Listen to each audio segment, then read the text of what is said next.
Good afternoon, everybody, and a very warm welcome on a cold day to Downing College in Cambridge and to this seminar of the Axon Johnson Centre for the Study of Classical Architecture. Warm welcome to those of you who are joining us for the first time in the room, of whom there are many, I think, today, which is great. Welcome. And also, of course, for those of you who are joining us online. If you're watching online and would like to ask difficult questions of our speaker today at the end of the seminar, then please type them into chat and he will, of course, answer them with great aplomb. I was going to say that I was welcoming you to the penultimate seminar that we're running in this Lent term 2023. In fact, I'm afraid to say this would be the ultimate seminar because, unfortunately, our speaker for next week, well known here in Downing College, Dr. Cinzia Sika, is unfortunately unable to travel at the moment. So we have to postpone her seminar, I'm afraid, to the Michaelmas term. But we will update you on that fairly soon, and we will also update our website and our Twitter account to reflect the fact there will be no seminar here next week. So now to move on, it's a great pleasure to introduce our last speaker of the term, Dr. Matthew Wells, somebody I've known for many years now when he started out on his research on his PhD following his training as an architect. So Matt is a trained architect, but he's segued seamlessly into architectural history and now holds a lectureship in architectural history at the Manchester School of Architecture. He's going to talk to us today about his work that has just, I don't know why we say hot off the press, wet off the press, book, modelling the Metropolis, the architectural model in Victorian London. I've got this copy, but you haven't brought a whole stack to sell to our audience today, but perhaps they can go on Amazon and that's what the suitcase is for. But it's going to be wonderful to hear Matt talk about the use of the model in Victorian London, which is his new book is just out and is a superb study. So please welcome Matt Wells.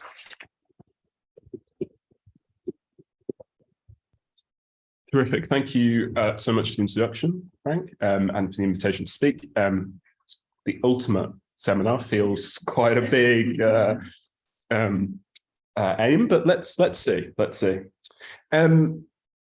So let's check that this is working, and it is. Okay. So during the 19th century, as I'm sure many of you will be aware, London grew in population and became the global city of finance, industry, technology, and of course the capital of the British Empire. New buildings, new urban spaces, new networks of infrastructure were constructed. This is all very familiar to us. Contemporary writers turned to metaphors to describe the horrors and the wonders of London, Babylon, the Labyrinth, the Great Wen. Architects looked to a specific visual media. And it's architectural models that came to play a central role in the interactions between architects, politicians, and an emerging wider public. They were employed as explanatory devices in the construction of new civic buildings, while public debates often turned on the ability of a model to present an accurate idea of a building before its construction. Commentators in the popular press questioned the appropriateness of models, of their scale, of the viewing positions they were shown to people, of model-making materials as a form of representation. And equally, models became a part of how new institutions delivered public education to their visitors. Whilst by the 1880s, education in the capital's universities had become formalized, and for students of architecture and for engineering, particular value was placed on models as specimens in the study of ornament, technology, and historic buildings. While, meanwhile, certain models were used symbolically in civic occasions, such as groundbreaking rituals or ceremonial openings. And the mid-century expansion of new building codes and legislation in London facilitated the use of models in the courtroom as an instrument of rhetoric. And therefore, with this plurality of situations, the new book that Frank showed is structured around different spatial settings, from the public sphere to the courtroom, from the exhibition hall to the university lecture hall, the model maker's workshop to the museum. And it's important to establish where models came from, in a way, in London. There are two main genealogies to architectural models in London. The first strand is through popular culture. Much like the better-known panoramas, or alongside very well-known panoramas, models were a part of spectacular shows that blended entertainment and instruction to paying audiences. Initially, topics were often biblical sites or biblical images, and then ancient ruins and even contemporary events became popular subjects for displays of models. At Woolwich Arsenal, as we see on the screen, callers could visit the Royal Military Repository, better known to Londoners as the Rotunda. This was a temporary ballroom, a tent-like structure first erected in the grounds of Carlton House in central London, or in Westminster, and then it was relocated to Woolwich, where it housed models of strategic sites across the British Empire, Gibraltar, Quebec, alongside models of cannons and artillery. And in some ways, the content of these models echoes other developments in Europe, in particular, in the Musée du Plan Relief in Paris. The second genealogy, I think, center will be, and all of you will be probably quite familiar with, which is architectural models from Europe made in cork or in plaster, which entered Georgian country houses and were often connected to the Grand Tour. And Frank, in particular, in his book, Building on Ruins, talks about the influence of these models on British architectural practice in the early 19th century. One very prominent set of architectural models were a plaster of Paris series of antique subjects by the French model makers Jean-Pierre Fouquet and Francois Fouquet. John Nash and John Soane both separately owned sets of Fouquet models, as did the Bodleian Library, who had a public collection, collection of money to purchase their own set. Nash's set, as we see in an engraving by Pugin, was displayed in his house at Regent Street. This is an engraving from about 1820, and this is a collection of models that impressed the likes of Carl Friedrich Schinkel on his visit to London in 1826. And Schinkel, in his diary, describes how Nash isn't in town, I think, that when he comes to see it, but he's still able to access the model collection. So there's already a kind of element, I think, of a public and engagement with these collections, even though they're private. Soane is obviously a more famous example, but there were others, of course. And my research and the book looks to build on this and expand our understanding of architectural models across the social and political field of 19th century Britain. The number of models and model makers was a central element in the intersection of architecture and politics in 19th century London. Why did this happen? Well, as John Summerson put it, in the 19th century, London was more excavated, more cut about, more rebuilt, and more extended than any other time previously in its history. And thus, and this urban expansion occurred at the same time as major shifts in the social political structure of British society. To take a line from Caroline Ascott and Griselda Pollock about Victorian art, the debate was not so much about a place, but about a process. Architectural models not only enabled audiences to visualize different realities, but also debate them, thereby enabling discussions to occur about the past, the present, and the future appearance of the city. The three reform acts of the 19th century provide a very significant context to this. The first, in 1832, increased the male electorate by some 60%, and combined with cheaper printing technology, the public sphere enlarged. Newspapers and journals became the public square of the modern age, a place of debate on proposals for London's new government buildings, museums, and art galleries. And the public demanded to see models of these new buildings. William Wilkins, an architect, of course, we're all very familiar with here in Downing, in his designs for the National Gallery, produced a large model of the facade. He showed this to a select group of journalists in 1833. The editor of the Literary Gazette, a popular magazine, who wasn't able to attend this display of the model, sent a spy, an artist who made a drawing of the model, which was then published in the magazine. And we see it here at the bottom of the page.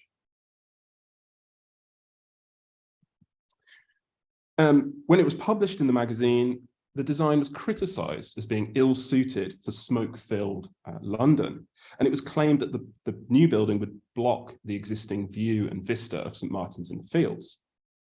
In another rival magazine, Wilkins contested the representation of the model through the artist come spy. His model, Wilkins said, he showed two different options for the facade, and the turrets were movable on the top of the model, so it had these kind of changeability to it. Wilkins not only contested this false image of the model publicly, very, very publicly in the Athenaeum and in other newspapers, but had a second model produced by the maker Richard Day, which was exhibited at one of the popular galleries.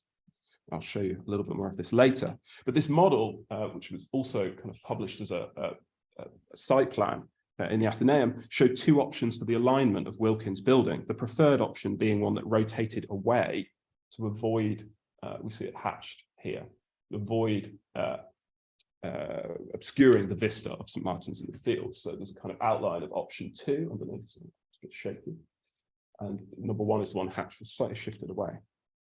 And again, the press becomes a way in which these battles over the kind of the existing and the proposed state of the city are enacted. Access to the model and who's privileged to that position becomes important. But competitions, as you might imagine, when we're talking about the 19th century, become a very key aspect of this public debate. As we know, they were the main means of procurement, everything from church fonts to whole legal complexes. Models continue to be related to the extension and expansion of the democratic franchise. The Second Reform Act of 1867 added another 1 million male voters, doubling the size of the electorate, and the British state entered the age of mass politics. Architects became more aware of using models during the competition processes. So J.P. Seddon was one of 11 shortlisted architects for the new law courts competition in the mid-century. Only 2 of these architects used models, but they gained huge amounts of press attention when their display of competition entries was put on to the legal profession in Lincoln's Inn Fields. These 2 architects gained attention both for their individual designs and also the communicative ability of their submission. Interestingly for us, Seddon also exhibited his models as photographs in exhibitions, the architectural exhibition at the RABA and the Royal Academy exhibition as well. And we begin to see a volumetric idea emerging in architecture here, as shown through the high level position of the camera and the way in which new technologies are mediating models. Seddon did not win the competition. In fact, no one did. That's the usual Victorian fudge. George Edmund Street was awarded the commission, and Ian Barry was awarded the extension to the National Gallery. But models became connected to other frameworks of modernization in London. So in 1851, a new Ordnance Survey map of the city was produced. This was seen as a vital technical instrument for the development of sanitation infrastructure. But the cartographic view, I would argue, needed to be supplanted by a 3-dimensional one, and led by individuals within the Governmental Office of Works. A series of site models were made in the 1860s and 1870s. They were a record of public works, as well as a place for popular debate about the changes going on in London.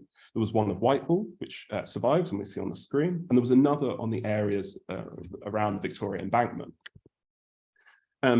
Street's design was modelled on the site model of the Victorian Embankment. This model no longer exists, but we know it was exhibited both within the kind of remit of the Office of Works in Westminster, and then also separately at the Bethnal Green Museum, as well as at the Houses of Parliament. Again, the Bethnal Green Museum is now what the Young V&A is called, but was originally set up as a museum for working class Londoners and had opening times dedicated to their shift patterns in the East End. So again, we begin to see perhaps different types of publics, but this model moving around the city.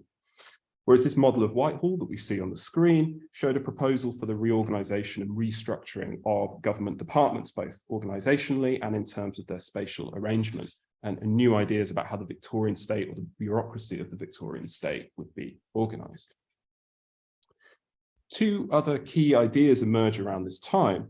One is that London had very few significant buildings, it was perceived, in comparison with other major European capitals.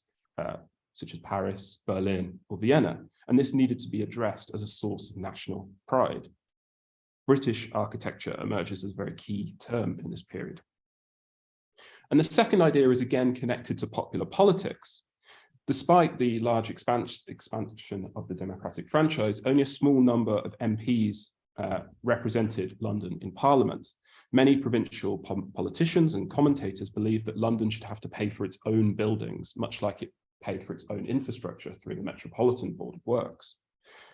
This tension between London and the rest of the country through central funding feels very familiar. And I think the RIBA president, George Acheson, described it best at the end of the 19th century when he said, as part of his presidential address, an architect cannot put, I quote, an architect cannot put up a monumental building in the hope that the public will approve of it and pay the expense. The most he can do is show a drawing or a model in public and persuade men in power or of immense wealth that he is both capable and original and will be able to charm the public by his work. And thanks to these reform acts and this development of Britain into the age of mass politics, there were figures in the House of Commons and the House of Lords who believed that architectural models were the best method for the presentation of proposed buildings to political institutions and the tax-paying public, the tax base. There were several debates in both houses around legislation that required all public works to be modelled before a building could be constructed or even tendered. Although this legislation was unsuccessful, we see models being used in several settings related to public buildings in the sort of third quarter of the 19th century. These models, which survive in the parliamentary collections, these models of the competition-winning design for the Admiralty and War Office were not only exhibited publicly for several weeks in Westminster in the House of Parliament, but they were also significant players in a select committee inquiry into the costs of the building, used as both a description of the building within the case or within the analysis of the project and a proxy for the building to come. But it would be wrong to only focus on public buildings, I think. London is, after all, largely defined by its private development. And as a part of the modernization of the city, new legislation was passed, legislation that sought to improve sanitation, regulate construction, and establish new standards for public buildings. In response to these changes, designed to improve social coexistence, a new role emerged for architects. Architects became employed as expert witnesses used in court to provide testimony that was illustrated by architectural models. We see architectural models deployed in disputes over party wall agreements, or often disagreements, over rights of light, over issues of trespass and other easements. And these cases complexify our understanding of what constituted architectural practice in the period and offer a new picture of the place of the architect in 19th century society. And I should say that we have a lot of what we call signature or auteur architects working in legal cases as a kind of side hustle, for use of better terms.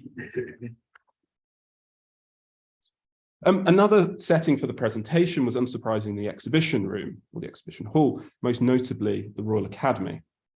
In 1874, William Burgess presented two models that showed his proposals to overclad the seemingly incomplete interior of St. Paul's Cathedral.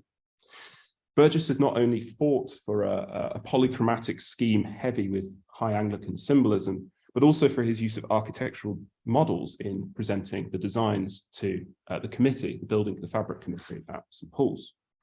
Ensuring the use of drawings, Burgess worked with assistants and craftsmen to make these two interior models, which we see on the screen in a series of photographs. Interior models with paper decorations placed over a timber framework. However, when on display at the Royal Academy, Burgess's design was shattered by criticism in the popular and the architectural press. Architects and critics condemned the way the models were made. The stained glass decoration of the clerestory windows was made from opaque paper, and so no light could enter into the model. The decoration was quite crudely drawn at 1:24 scale. And the sectional nature of the models, we see they're only part interiors, meant that light entered the space from the model in the wrong orientation. And this created confusion. Critics believed that the model should offer the visitors a realistic experience of the very radical proposals, whilst Burgess claimed that they were artistic representations only, and he was forced to publish a short pamphlet explaining his works, his intention, and so on. Eventually, after external pressure in response to the models and internal criticism about the style and symbolism of the design, Burgess's appointment was terminated by the cathedral. But a year later at the Royal Academy, Burgess exhibited 3 rendered perspectives by Axel Haig of the design. You see one here on the left. Each of these rendered interiors showed the atmosphere of his proposal, but this about turn made no difference as the paper decorations were stripped from the models, placed in a scrapbook, and the wooden structure of the models reused by the cathedral in later developments in the 1880s. This is the only image that I really wanted to be colour in the book, and sadly isn't, so I show it to you now. Happy to supply a high resolution image to anyone who wants one.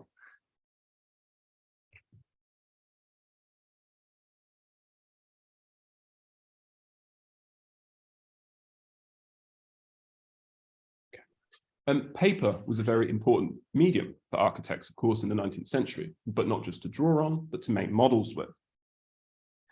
As I'm sure we're probably aware, pupillage was the primary mechanism of entry to the architectural profession, supplemented by evening classes and textbook study. In 1827, Bernhard Heinrich Blasch's The Art of Working in Pasteboard was translated from German for a British audience, or an English-speaking audience. One of many European model-making handbooks, its arrival echoed the import of anatomical models to Britain from Europe in the 1820s and 30s. For the architectural profession, Blasch's book featured illustrations of folded paper templates that dissected the elementary geometries of archetypal houses and agricultural buildings. Blasch also offered readers instructions on how to model simple forms, kind of Platonic solids. And once these forms had been mastered, the appendix provided a general outline on how to make a model of a Greek temple, which I have not attempted to make, but one day I will make some students make it for me. Several domestic handbooks and textbooks complemented Blasch's work and aimed to support young architects. So this publication, The Art of Architectural Modelling in Paper, written by the little-known architect, British architect T.A. Richardson, I think was based in Chester, it's about all I know about them, was published in 1857. In particular, Richardson believed that the instruction offered in his book could help support architects in preparing designs for competitions. And his book is a complete how-to guide, providing instruction in model-making materials, tools, techniques. The book guides readers through the preparation of templates, producing cardboard, and detailed directions on how to make a model of a Palladian villa, which we see here. You tilt our heads, and then you get all of the kind of detailed instructions. So we make the cardboard, we make a set of template drawings, we cut into it, we lay the cornices. Here's the plan that maybe your client has given you. This is how you turn it into a template for your model. Easy. Windows could be made from mica, cornices could be layered in card, and even landscaping was described through moss and gravel to produce kind of pictorial, very accurate idea of representation. But this type of pictorial representation was quite distinct from how architectural models were being used within formalized educational settings. On the right, we can see the studios of the Architectural Association at the turn of the 20th century. And it's a microcosm of different types of models, from those used in life drawing on the far left to full-sized or maybe one to two ornamental details, ionic capitals, and structural models of trusses. Models at the AA, broadly speaking, were both didactic and experimental. So, for instance, the sculptor Frederick Pomeroy taught a class on relief modeling, as well as giving lectures where he demonstrated, by using clay on a blackboard, he demonstrated how to shape the facade of a building in order to produce different lighting effects and different types of shade and relief on the facade of your building. On the left, we see a collection of models at the University of London, This was developed first by Bannister Fletcher at King's College, London, for the amalgamation of the two schools. There are reasons for that amalgamation that I won't go into now, but they're in the book. But Fletcher spent much time and money sourcing a huge collection of technical and structural models for students at King's and then were used at UCL. His belief was that an understanding of material science and developments in building technology was a central tenet to modern architectural practice at the end of the 19th century. Other public collections of architecture could be found in 19th century London. So Nash's collection, Nash's set of Fouquet models, the ones I showed you at the beginning of my talk, were put on display by the Department of Art and Science in their new museum at South Kensington. This new museum was part of a project of reform to art and design education in Britain, led by Henry Cole and following the example of European museums in Dresden, Berlin, Vienna. The medium for the new museum's didactic message would be through copies. The copy in the unified display of models and casts was central to the curatorial approach of the architectural collections. Very broadly speaking, classical and Gothic styles were separated into two independent galleries. The first objects a visitor saw on entering the classical Museum of Ornamental Art were an assemblage of ornamental plaster casts.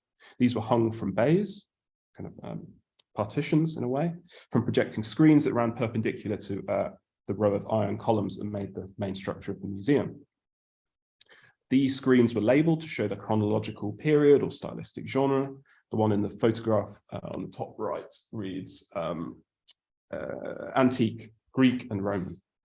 Sat between the screens on a series of glass cases on pedestals were the plaster of Paris models of antique monuments reconstructed in their idealized form by Fouquet. These models were accompanied by contemporary photographs on the pedestals representing the buildings in their current state of ruin and dilapidation. Beyond this bay were sections containing examples of Renaissance and neoclassical architecture from Italy and France, showing a kind of progression of the art. Shortly after the museum's opening, The Builder, the major architectural journal of the 19th century, wrote that by comparing the models with the casts and photographs, a visitor would, I quote, "without traveling, be able to form a good idea of those works which by name are so familiar." The production of these models required the dedicated skill and craft of model makers. However, unlike 19th century architects, government institutions, or even prominent building firms, these independent tradesmen have no dedicated archives. And yet, surviving paperwork, advertising, trade directories, census, and probate records offer a new viewpoint for the production of Victorian architecture. We know from directories, amongst other things, that the location of their workshops varied across the city, from Westminster to the Strand, the City of London, to Southwark in South London. Disciplinary background and training were paramount, were fundamental to the business, and often determined the approach of the model maker to their work. Those with a sculptural background, such as the Maybe or Day dynasties, worked exclusively in plaster. Those coming from a graphic or an architectural background worked in cardboard or paper applied to timber structures. And in addition to these less well-known model makers, we never heard of the Maybes or the Days, were the eminent British sculptors Hamo Thornycroft or Frederick Pomeroy. Many of these models, especially Pomeroy's, were exhibited at the Royal Academy, where his expertise was employed in rendering formal massing and the outlining of the building in a kind of spectacular manner. There's extraordinary models of Mountford's Old Bailey as well. If we dive a little bit deeper into these model makers, we can begin to offer a different picture, perhaps, of architecture in the 19th century. In September 1849, a curious letter from a model maker arrived at the office of Louis Volume. Best known for his ecclesiastical work across England, Volume had just begun designing an Italianate palazzo for the art and plant collector Robert Holford on Park Lane, here, known as Dorchester House. This Dorchester House, later described as the most opulent of all the Park Lane palaces, was to replace an existing house on the easterly edge of Hyde Park. It was built between 1849 and 1856, and there have been several previous studies of the building by David Watkin, amongst others, a very, very thorough and incredible research. And these accounts focus on Holford's collection of European paintings, the neoclassical influences on the building, and scholars have kind of focused on the contribution of, say, the sculptor Alfred Stevens on the interiors of the building, including a very famous pair of Carrara marble chimney pieces. But in this curious letter and others from the same author, we can gain a new understanding of how Dorchester House was designed, and perhaps more crucially, see a multi-authorial picture of Victorian architectural practice. So returning to the curious letter that I've sort of teased you with, the writer introduced himself as Richard Day Jr. It described how his father, the model maker Richard Day Sr., who I sort of alluded to at the beginning, who made the site model of the National Gallery, had died a few days earlier from cholera. In the months leading up to his death, Day had been building a plaster model of Dorchester House at his workshop in Southwark, and Day Jr. Offered his services to complete this model and reassured Volume of his abilities. From October of 1849, just after his father's death, until May 1857, Day Jr. made at least 3 major models for Dorchester House. The first was a 1:48 scale model of the whole house, which is the one his father had begun. The second was a larger model of the facade, and the third was a multi-tiered model of the interior with a central hall, a staircase, adjoining vestibules. All of these were made from plaster, and I hate to disappoint you, but none of them appear to survive, so you'll have to bear with me. The son of a mason, Day Sr. worked as a sculptor of funerary monuments before his involvement as a stone carver at Buckingham Palace under Nash in 1827. And after exchanging sculpture for model making, his work was well known amongst Londoners. Several models were exhibited publicly. We talked about the National Gallery earlier. There was also the model of the Royal Exchange, which I talked about in an article a few years ago in Architectural History. But very crucially for us, the letters that survive from Day Jr. to Volume offer a glimpse at the model maker's working life. Day Jr. reported how his father's death had affected his ability to work. His mother had to be moved into new apartments. His father's personal effects had to be thrown away. Modeling apparatus needed to be removed from his father's studio, and some of which was repurposed by Day Jr. himself in his workshop on Commercial Road in Southwark. A year later, Day moves from Commercial Road to the New Kent Road on the other side of South London, and this caused disruption as his tools and his equipment was packed away for a week, leaving him unable to continue his work. And the location of these workshops shows us some of the logistics of model making and architectural practice in the capital. Architects were often based in upmarket locations for their clients. Volume is based just off Oxford Street, whereas the model makers tended to be in cheaper accommodation, often south of the River Thames, where the physical distance between the office and the workshop, or the workshop and the client, could cause potential problems and delays. On several occasions, Day had to apologize to Volume for not leaving a model at Dorchester House because he was busy working on it south of the river at his studio. And Volume had a team of architects working on the project, whereas Day pretty much operated alone without assistance. This reduced the speed at which he could complete projects, meaning he was frequently working on the model until late in the evening, so he told his clients. Holford, as a client for Dorchester House, was very capable of understanding orthographic conventions and made his own copies of Volume's drawings, which was sent to his country house in order to offer suggestions on the design. At one point, Holford proposes that another model, a kind of fourth model, should be made to solve a disagreement about Dorchester House with the Duke of Westminster about the leasehold. And perhaps influenced by the use of architectural models in courtrooms, Holford makes a small sketch on a letter to outline a kind of rough block model to solve this dispute with 2 potential options, one showing a kind of relationship between the existing building and the boundary wall, and then the new proposed building and the boundary wall. And it shows us how clients, not just architects, conceived of models as explanatory aids to others in the period. Day made very slow progress on the first model. You can tell this through reading some of the letters that of the IROBA in London. His schedule was often very badly organized, especially in comparison with Villumé's office, which kept highly detailed accounts of all of the work undertaken on the building with each of the different tradesmen. After a year of work and several disputes with Day over money, Villumé's method of recording Day's work changed from a linear description of the work to a tabular system of labor. Just explain that a little bit. So every single action that was related to the production or the alteration of a model was itemized by Villumé's employees. This is the page of records on the right-hand side. Each one of these indicate a small thing that's happened to an existing model or the way a model has been adjusted or rebuilt or made. By way of contrast, Day's own records are incredibly concise. For instance, the work undertaken in the summer of 1850 was detailed over 2 pages, so just one side, by Villumé's office, whilst Day's account describes it in just 30 words. You just basically pay up.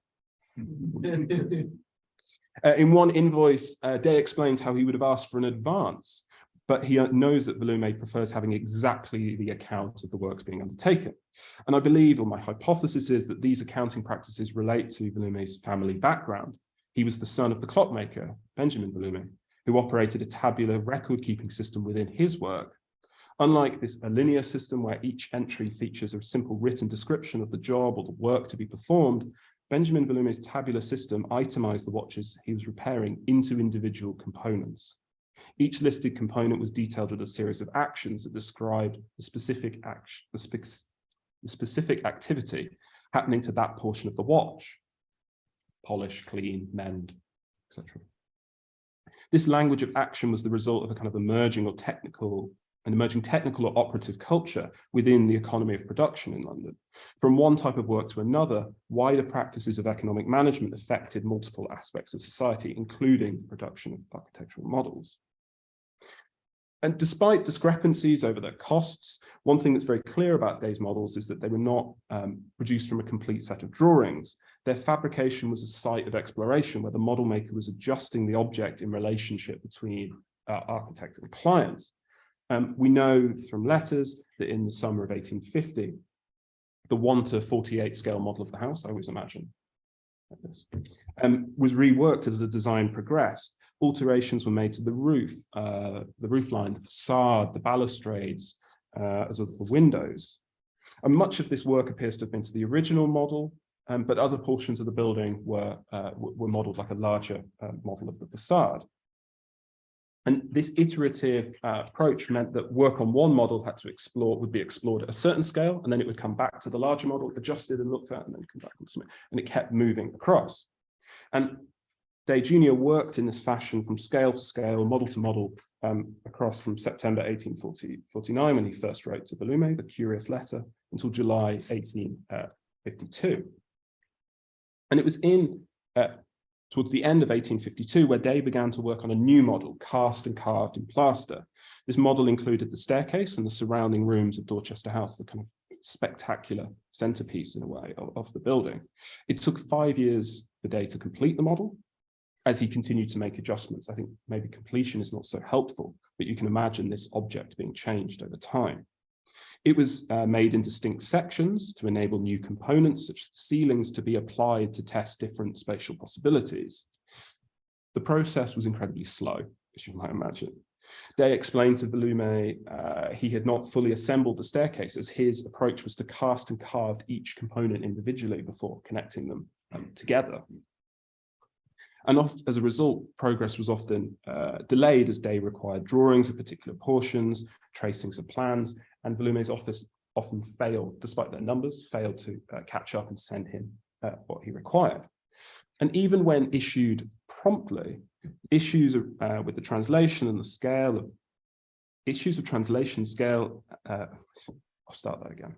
Even when issued promptly, issues with the translation of scale and dimensions emerged in the drawings sent to Day from Villumé's office. Written instructions that differed from verbal instructions on the building site, where the model was often housed, caused confusion. When a simple note wouldn't suffice, Day enclosed drawings of his own within the letters. He wrote to Villumé's office asking for a plan to be cut at a much higher level through a window, so he would understand exactly the geometry of what he was supposed to be modeling. On another occasion, Day questioned Villumi on the usefulness of a drawing which lacked dimensions and scale. It's the usual complaints about architects.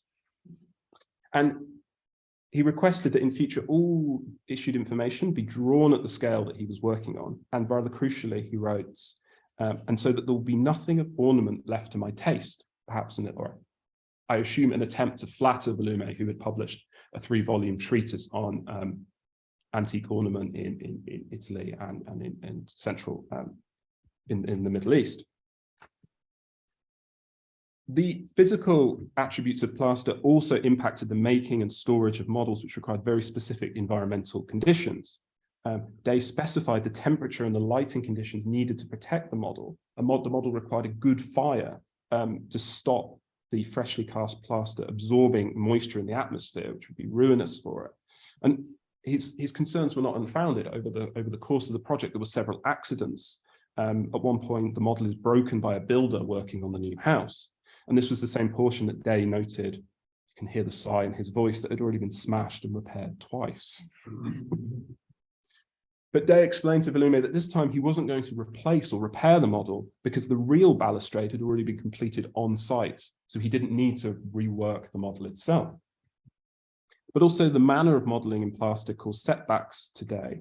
When he excused his absence from the site, so a meeting he was meant to be at, he described how a serious accident had occurred, which would take at least 2 days to repair. He was working late, he was behind schedule on the model, and he put it by the fire in his workshop in Southwark, and it fell over and he broke and he had to start again. But also the letters reveal things to us that working for Holford and Villumi and on Dorchester House was not his only work. Not his only commissions, he was also making models for James Pennethorne, he was making models for Decimus Burton, he was making models for the Corporation of the City of London. And also in April 1851, he wrote to explain that he was too busy because he was preparing his models for exhibition at the Great Exhibition. So again, he's working with a whole series of clients, even on his own. Maybe this is why he's not quite caught up. At the end of the process, when the work on site had essentially completed, at the South Kensington Museum in August 1859, which was acquiring contemporary specimens for public display, wrote to Villumi's office requesting models of Dorchester House. And by 1861, a model of the staircase and corridor at Dorchester House was put on display in the museum's collection of construction and building materials. The South Kensington Museum is constantly changing every 6 or 7 years, and the book tries to capture this development of these collections changing. I won't go into it too much here. But we know from 1861 till 1876, the model remained on display, but it was made, or the catalogues record it as being made from marble and alabaster, suggesting that Day produced a second, more decorative version of the staircase model once iterations and adjustments had been tested on the plaster version. The model then disappears in 1876. I should say it's on display with an incredible range of materials, all sorts of technical devices, ventilators, timber, specimens of timber from New Zealand and Australia, other strange collections of models that have been acquired, models that represent kind of contemporary events in Victorian society, so to do with the First Indian War of Independence, and a kind of very strange mixture of models. Sorry, the model was absent from documents from 1876 until 1916, where it appears listed in storage in the Science Museum collections, and then it disappears. But we know, at least by way of a conclusion to this portion, we can see how trade practices, the materiality of things, materiality of models, the geography of London, amongst many other themes, make a very, very profound impact on architectural practice. The limitations of Day's form of model making, however, became clear by the 1880s. The threat wasn't from lithography and printing, as predicted in the early part of the 19th century, nor from photography, as predicted in the 1870s. Rather, it was a moment when a new type of model maker emerged in London, providing a wider range of models for clients, and operating from a centrally located workshop staffed by a cohort of assistants in Gray's Inn Road. This was John and Annie Thorpe and their workshop, and I think you'll have to read the rest of the chapter based around the model maker's workshop to learn about their practice. And I'm very conscious of time, but if you'll indulge me, I just want to finish by reading the final paragraph of the book as a means of a conclusion. The production of models combined with their use and display was, I hope I've proved, a central part of architectural practice. Models were a crucial vehicle for public debate surrounding the appearance of the metropolis, its image, its infrastructure, its institutions, and its buildings. Models were a primary mechanism through which architects, clients, and the wider public made sense of and acted upon both their material lives and society at large. And as a profession still in the midst of shaping its own identity, models were both creative tools and contested sites for architects to draw on in the construction of their professional authority, expertise. Finally, modelling the metropolis doesn't just provide new insights into 19th century London or the subject of architectural models. The study calls into question the traditional understanding of architecture as a discipline defined primarily in terms of authorship.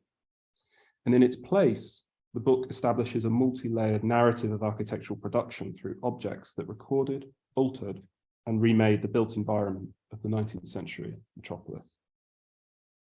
Thank you for your attention. You've been very kind.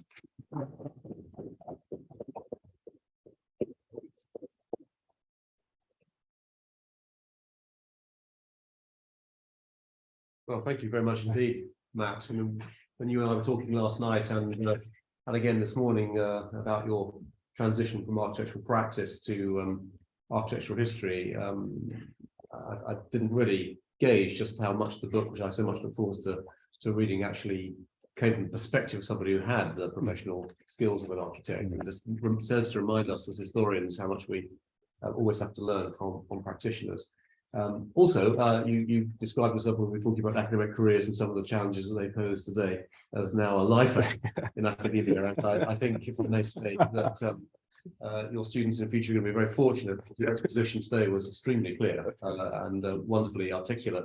It doesn't mean we don't have to go away and buy and read the book, everybody. We still do, because this is just a taster. It was beautifully done, if I may say so. I'm sure there'll be questions from the floor, but perhaps I could, if I may, of course, claim chair's privilege and it's the first one.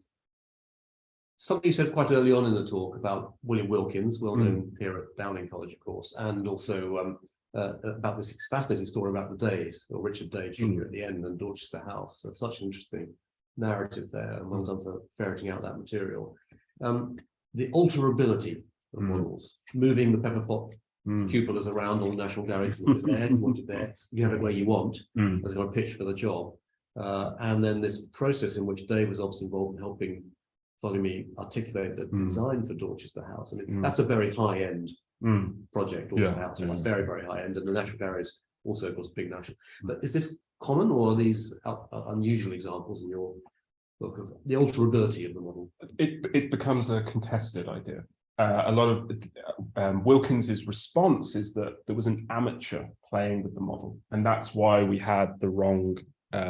We flip all the way back. This is why the wrong representation was given to the public, because we had an amateur working with it. Because I had a kind of, I think he uses the word professional eye. He definitely uses the word amateur. And again, so it's just about Victorian. You have to forgive me for this, but this becomes a key thing. And then I think there's an idea of optionality to some extent. I think there's an idea of participation, which is again a role that architects still use today a lot in models. And then I think it becomes very, very contested. There were ideas by the end of the 19th century. There's an idea that all of the models at the Royal Academy should be enclosed in boxes, and they should drill holes at certain points for eye holes, so you can look at, so you control it, so you kind of turn it into a perspective almost. And this, to the benefit of the audience, was the controlling the viewpoint from which perspectives should be made. Sorry, yes, was part of the Victorian ethos, wasn't it? Absolutely, yeah, absolutely. And this is one of the issues with the Royal Exchange competition in a way, where the extent to which models can be used or not, people have they experienced a model or not?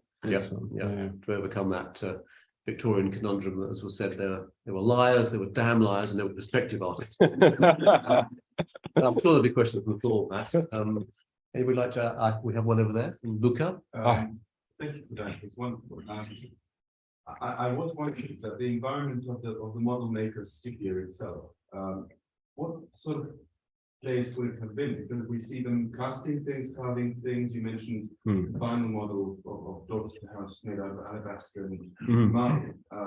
And it made me think of all the other sort of what Mari Linde called the sort of reproductive continuum of the age, the formatori, the casters, the carvers, and all the different even electrotypes and all the other ways of reproducing, scaling and copying that emerged around this time. Were they exclusively, did they specialize in say plaster models or timber models? And so what was their relationship to this range of techniques sort of from the 1850s onwards, the sort of the explosion of reproductive methods? I think my reading of it, it's difficult in a sense because we don't always have the documentary evidence that we would like. And then there is one archive of an architectural model maker, the Thorpe archive, which is vast, so it's very difficult to draw too many conclusions. My reading of it, from what I understand, is you were either worked, because I've seen enough of this, in the book I talk about these kind of 9 key model makers, you either worked in timber and card, or you worked in plaster, and these are to do with the disciplinary background. If you work, if you worked in plaster, like the maybe dynasties 3 or 4 generations who work on and produce this model on the left, if you're working in plaster, you're probably also producing scaled ornament, and sometimes you're working on a scaled model. You might also be working on the ornament and the decoration or actually constructing it on site as well. So the maybes are based in Stories Gate in Westminster. I think there aren't sort of catalogues, but I can get an idea that there's probably there's a trade directory where they talk about, and they invite architects to come and look at samples of pre-made ornament you can come and just use from there. So they're kind of tradesmen, they're selling this, but then they produce a model of County Hall, but they also carve the decoration on County Hall itself. So they're kind of working across these different scales. There's also a whole generation of Royal Engineers making architectural models, which are much more like drawings applied to a kind of timber or cardboard frame. And this model of the Admiralty and War Office on the right-hand side, I'm pretty sure is made by Royal Engineers. And there's a moment in the Select Committee inquiry where they're talking about trying to save money on the project, and they almost kind of make the analogy of stripping some of the decoration directly off the model to, save a few £1 million. Isn't the Andrew Clark model of Whitehall you showed also, is he an engineer? Yes, he is, but they're also connected to the Office of Works. Yeah. But he is. I'm pretty sure he's not made that model. Right. But I think there's a whole team of them making them. Just to give the audience a sense. Sorry. No, fine. Yeah. It's because it's almost impossible to photograph. It's so big. Probably the width of this room. I was meant to go and see it, and then I think Julius was ill, and we never went to see it. Well, I have welcomed you there. Yeah. It's extraordinary. It's huge. Yeah. It's probably the width of this room. Yes. So we're looking at 4 meters or something like that. On the trolley, it comes wheeled out. And I think it's photographed like this because they don't have a roll big enough, like to take the photograph. It's too big for us, and the snapshots. Extraordinary thing. Yeah. The energy and the time expended on that, none of which really came about. So we have a question online, I think, and then we'll take Mr. Mustin in a moment. A related question from the last one in a way. Can we speak of a style in models as in drawn renderings? So are there different stylistic schools of production of models, and what aesthetic preferences does that betray? Yeah, I mean, definitely. I mean, they seem very comfortable. The model makers seem very comfortable moving between classical buildings or Gothic Revival buildings. But you don't find many Gothic Revival buildings made in plaster. But there's a one particular model maker who I couldn't quite force into the book, called Thomas Dighton, who made models out of cardboard And if you see a Dighton model, once you see one, you kind of have your eye in. So there's a model of Scotney Castle that's in the kitchen of Scotney Castle that he makes, that's incredibly beautifully made out of cub. That is quite clearly, he has a way of working with the cardboard material and layering it, and he can move seamlessly between different types. So maybe there's a kind of element, I think there is a kind of standardization going on within these scaled objects as well. Does it worry or upset you at all that nowadays the student will press the button on the computer and it'll be printed out, and they will look the same? I think that was materially speaking. Materially, yeah. I mean, I think so. I mean, there's a student in the room who I think are probably forced to make models at one point. I mean, there is something extraordinary about a cast model for a student, because they have to make the cast, the mold, and they have to make the negative space. And that, I think, is a very powerful thing for a young person to do as they're training to be an architect. Yeah, it's tools. I think, again, it's a kind of element of tools. Some things speed things up, and some things are done as a kind of a laziness. Yeah. Sorry, Jeremy, I kept you waiting. Shout out so we can hear it online. Hi, Jeremy. I just wondered about as you're talking about public projects, whether there's much role for the architectural model in fundraising, and whether those models are closely related to the more functional process and model. Yeah, that's a great question. Yeah, no, I'm certain that especially in relation to churches and parishes, absolutely. In some ways, perhaps this is the I'm trying to sell books here. This is the weakness of the book, that actually it doesn't really it doesn't really touch, obviously, the ways in which one of the major buildings built in London, all across London, were parish churches in various different forms, and it doesn't really touch on that so much. There were a few that I found in research, but often I couldn't quite work out how they connected to how they connected to the way they were used within the practice, that they would the way that they were used within a parish, whether that was through fundraising or not. There's a couple. I think Tim Knox told me about, or you told me about, a model that you came across with a church, which had a church model quite simply made in wood, which had the slight top of the spire cut off and a little hole where you could drop money into, so you could gather at the end. I mean, I think they were quite clearly a hugely important way of fundraising. I just couldn't quite find my way within it, and maybe this is a nice article at some point I can look into. Yeah. But no, 100%, absolutely. I think we have coming up to the hour, but we have time for one more from Clive Aslett. Thank you very much. I wondered if it had a particular relevance to empire, where things were so far away, and whether imperial buildings and cities like Bombay were exhibited in London, and if so, whether the models were of a different kind. That's a great question. In some ways, again, this is something I was really very much expecting to find in the book, some sort of transmission.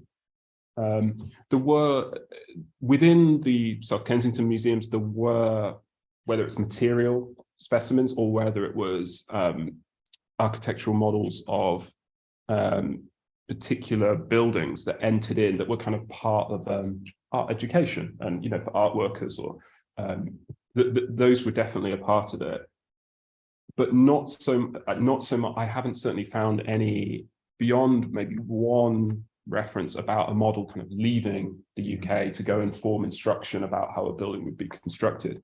One of the things I talk about in the book about the Thorpe workshop is a series of models that they constructed of old London, of medieval London, that they, as it was kind of imagined through Philip Norman and other antiquarians, become very interested in these models because of the kind of accuracy that this model maker is produced London before the fire.